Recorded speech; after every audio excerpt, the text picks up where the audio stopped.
Good morning बच्चों, एक बार फिर से स्वागत है आप लोगों का ऑनलाइन क्लासेस में। आज हम लोग कक्षा 10 प्रकाश परावर्तन तथा अपवर्तन के अंतर्गत भाग 11 में प्रकाश का अपवर्तन इसके बारे में पढ़ेंगे। इसके पहले हम लोग दर्पण के बारे में पढ़ रहे थे। दर्पण में जितने भी सारे टॉपिक थे हम लोग खत्म कर दिए। लास्ट टॉपिक हम लोगों का दर्पण के उपयोग में हम लोग अवतल दर्पण और उत्तल दर्पण के उपयोग के बारे में पढ़े थे। तो दर्पण का जितना टॉपिक था परावर्तन से संबंधित, उस टॉपिक को हम लोग बाकायदे खत्म कर दिए हैं। अब आगे हम लोग प्रकाश के अपवर्तन के बारे में पढ़ेंगे। अपवर्तन क्या होता है, इसके नियम क्या क्या हैं, इन सारे बातों पर हम लोग बात करेंगे। तो प्रकाश का अपवर्तन क्या है? तो प्रकाश, जैसा कि शुरुआती वीडियो लेक्चर में हमने बताया था, प्रकाश एक सीधी रेखा में गमन करती है। एक सीधी रेखा में गमन करती है कब? जब इसके माध्यम में परिवर्तन न हो तब। जब प्रकाश किसी पारदर्शी माध्यम में चलती है तो उस माध्यम में वह एक सीधी रेखा में चलती है, लेकिन जैसे ही वह एक पारदर्शी माध्यम से दूसरे पारदर्शी माध्यम में प्रवेश करती है तब वह सीधी रेखा में न चल के वह अपने मार्ग से विचलित हो जाती है। तो यहीं पे इस चीज़ को हमें समझना है कि जब कोई प्रकाश की किरण एक पारदर्शी माध्यम से दूसरे पारदर्शी माध्यम में प्रवेश करती है तो अपने मार्ग से विचलित हो जाती है। इस घटना को हम लोग कहते हैं प्रकाश का अपवर्तन। तो प्रकाश का अपवर्तन क्या है?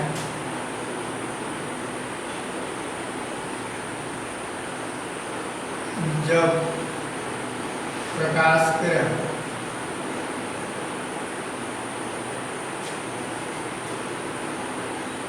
एक पारदर्शी माध्यम से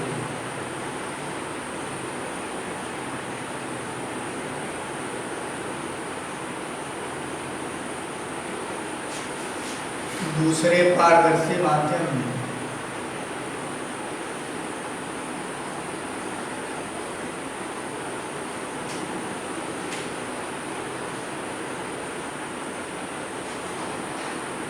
प्रवेश करती हैं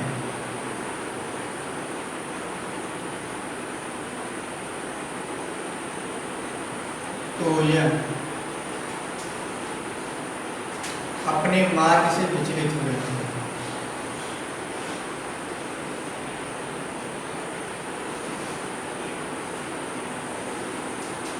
विचलित हो जाती है।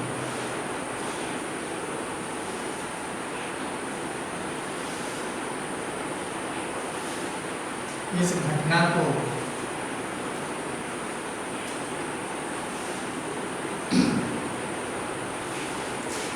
प्रकाश का अपवर्तन करते हैं।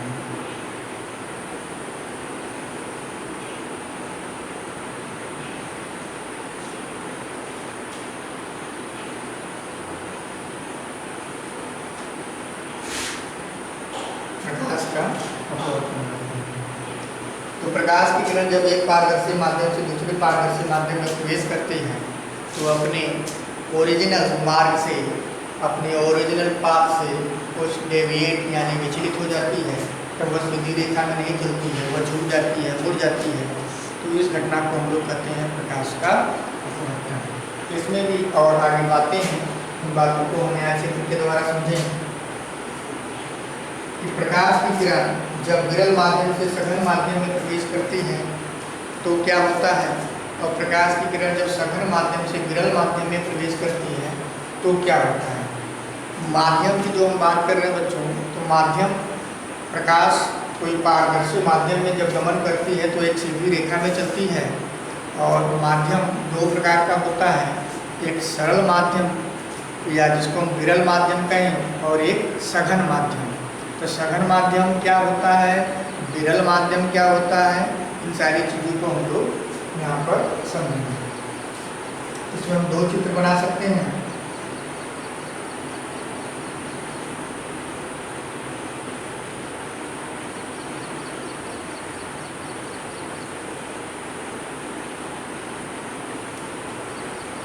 तो ये है पहला माध्यम,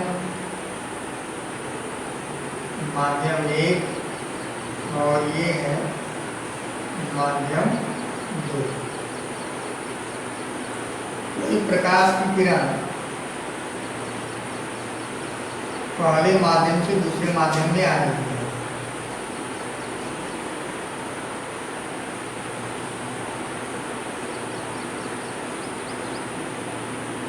तो देखिए यहाँ पर ध्यान से चित्र को, प्रकाश की किरण वास्तव में इस रास्ते आ रही थी, इस डायरेक्शन में, लेकिन जैसे ही वो दूसरे माध्यम में प्रवेश करी तो वह अपने मार्ग से क्या हो गई, विचलित हो गई। एक्चुअल में आना तो ऐसे चाहिए था, लेकिन वो विचलित हुई। तो यहाँ पर कौन सी घटना हो रही है, अपवर्तन की घटना हो रही है। अब यहीं पर हम लोग माध्यम के बारे में बात करेंगे कि जब एक्चुअल में यहाँ पर यह जान ले कि इस लाइन को हम लोग करते हैं अविलंब, ये आपतित किरण हो गई,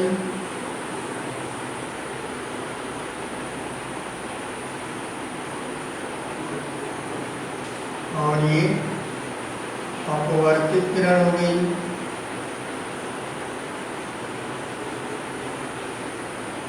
और ये क्या है, अपवर्तक पृष्ठ। दो पारदर्शी माध्यमों को जो पृष्ठ सेपरेट करती है, अलग करती है, उसे हम अपवर्तक पृष्ठ कहते हैं। और ये हो गया हमारा आपतन बिंदु। आपतन बिंदु तो आपतित किरण, अपवर्तित किरण और अविलंब।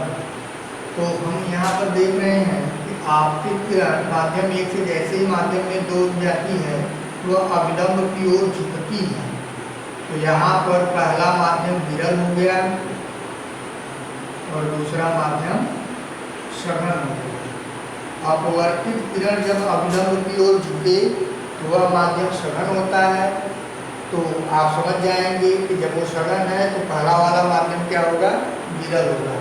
यदि अपवर्तित किरण अविलंब से दूर भागे तो आप समझेंगे कि तब वह माध्यम विरल है, यानी कि जो जिस माध्यम से वो आ रही थी पहले, तो वो क्या हो जाएगा, सघन हो जाएगा। यहाँ पर उसको आप यहाँ भी समझ सकते हैं।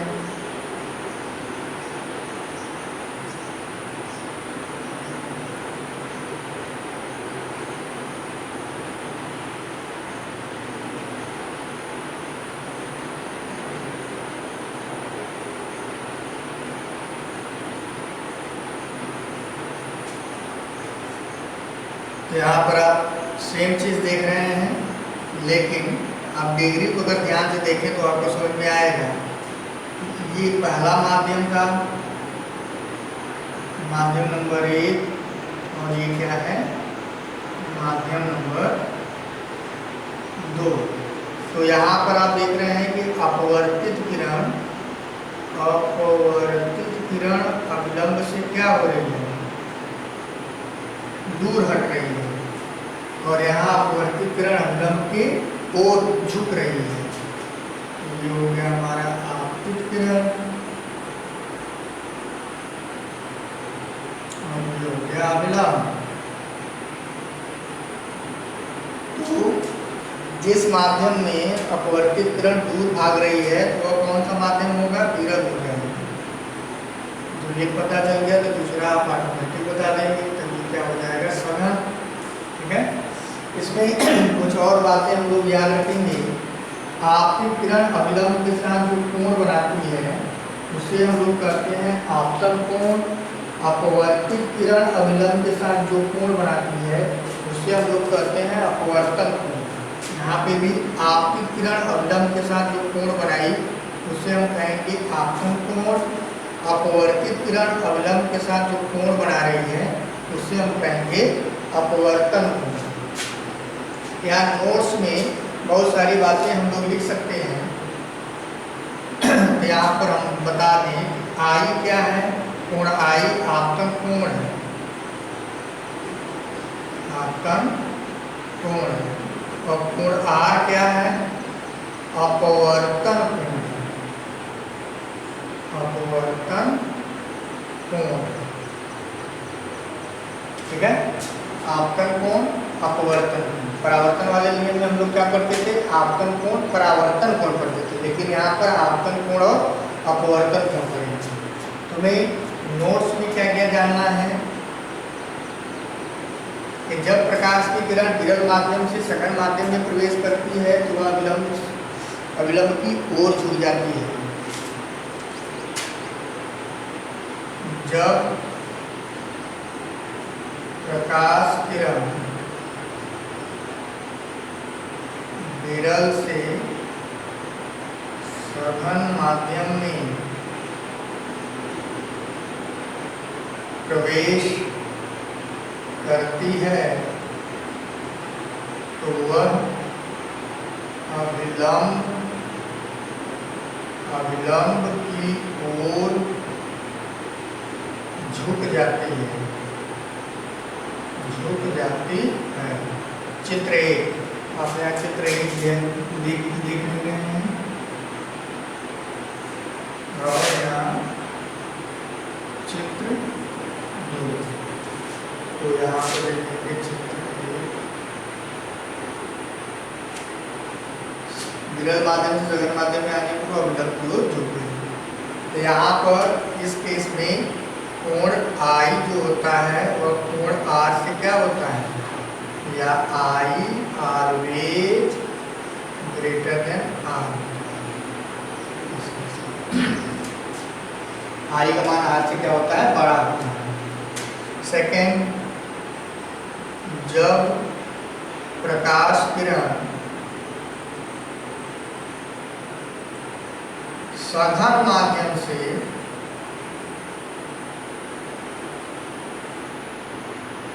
या सघन से विरल माध्यम में प्रवेश करती है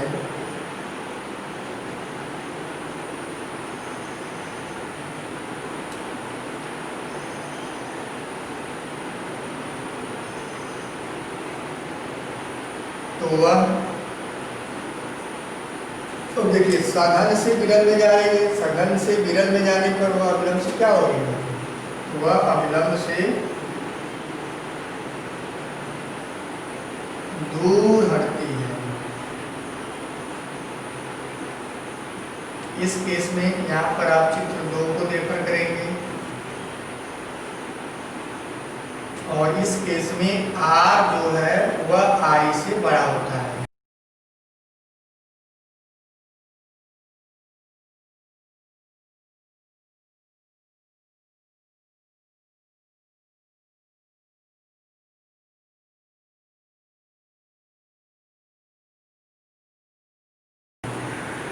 R जो है वह I से बड़ा होता है। तो प्रकाश का अपवर्तन क्या है, जब प्रकाश किरण एक पारदर्शी माध्यम से दूसरे पारदर्शी माध्यम में प्रवेश करती है तो अपने मार्ग से विचलित हो जाती है। इस घटना को हम लोग प्रकाश का अपवर्तन कहते हैं। इसमें 2 तरह के फिगर हम लोग ड्रा किए कि जब प्रकाश किरण विरल से सघन माध्यम में जाएगी तब कैसा चित्र होगा, और जब प्रकाश किरण सघन से विरल माध्यम में जाएगी तो कैसा होगा। तो विरल से सघन माध्यम में जाने पर प्रकाशवर्तित किरण क्या होती है, अविलंब की ओर झुक जाती है, और यहाँ पर सघन से विरल जाने पर वह प्रकाश की किरण क्या होती है, वो अविलंब से दूर हटती है। तो कोण को भी आप समझ गए हैं, I क्या है, आपतन कोण है, R क्या है, अपवर्तन कोण है। आप डायरेक्शन को याद रखेंगे हमेशा, जिस मार्ग से जिस दिशा से किरण आ रही है उसी कोण को हम लोग I कहेंगे, और जो अपवर्तित किरण हो रही है दूसरे माध्यम में उसे हम अपवर्तन कोण R कहेंगे। ये कभी भी अगर डायरेक्शन चित्र, यहाँ पर हम चित्र थोड़ा सा बदल दें, यहाँ पर ध्यान देंगे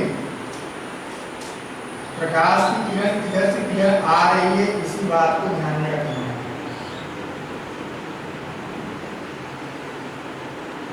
है। और देखिए यहाँ पर तीर का निशान, तो तीर के निशान से अब क्या पता चल रहा है, तो तीर के निशान से अब ये I हो जाएगा बच्चों, और ये क्या हो जाएगा, R हो जाएगा। क्लियर हो रही बात, इसमें कोई डाउट नहीं होनी चाहिए। जिस दिशा में प्रकाश की किरण आ रही है उधर से ही हम लोग आपतन कोण, आपतित किरण ये सब देखेंगे। मतलब आपतित किरण की तरफ से ही हम लोग आपतन कोण को देखना शुरू करेंगे। तो जिधर से आपतित हो रही किरण आ रही है, मतलब तीर का निशान समझ आ रहा है, इधर से आ रही है तो यहाँ पर I हो जाएगा और यहाँ पे R हो जाएगा। इस तरह से इसे आप दिमाग में रखेंगे, भूलना नहीं है। इसमें और उसमें कुछ बातें लिख लेते हैं, कर लीजिए इसे।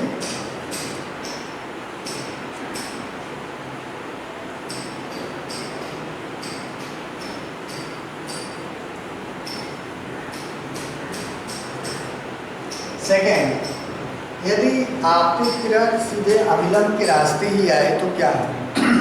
और यदि आपतित किरण अविलंब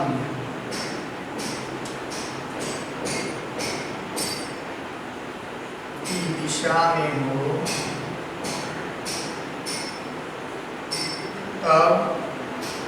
तब कोण आई कोण आर के बराबर होता है, वो जीरो रहता है। क्या रहता है? जीरो रहता है। इस केस में प्रकाश की किरण सीधे निकलती है। इसी दो माध्यम में अभिलंब के रास्ते अगर प्रकाश की किरण आ रही है तो उसमें अपवर्तन की घटना नहीं होती, वह सीधे निकलती है। जो अभिलंब से तिरछे गिरती है, कुछ मूल कोण से गिरती है, तब अपवर्तन की घटना होती है। आप इस बात को ध्यान में रखना है।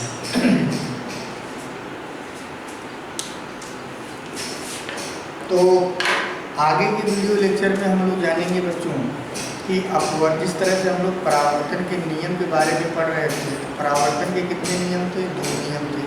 यहाँ पे भी हम लोग अपवर्तन के नियम के बारे में पढ़ेंगे। इसके भी 2 नियम हैं, इसको हम लोग अगले वीडियो लेक्चर में देखेंगे। मिलते हैं अगले वीडियो लेक्चर में। तब तक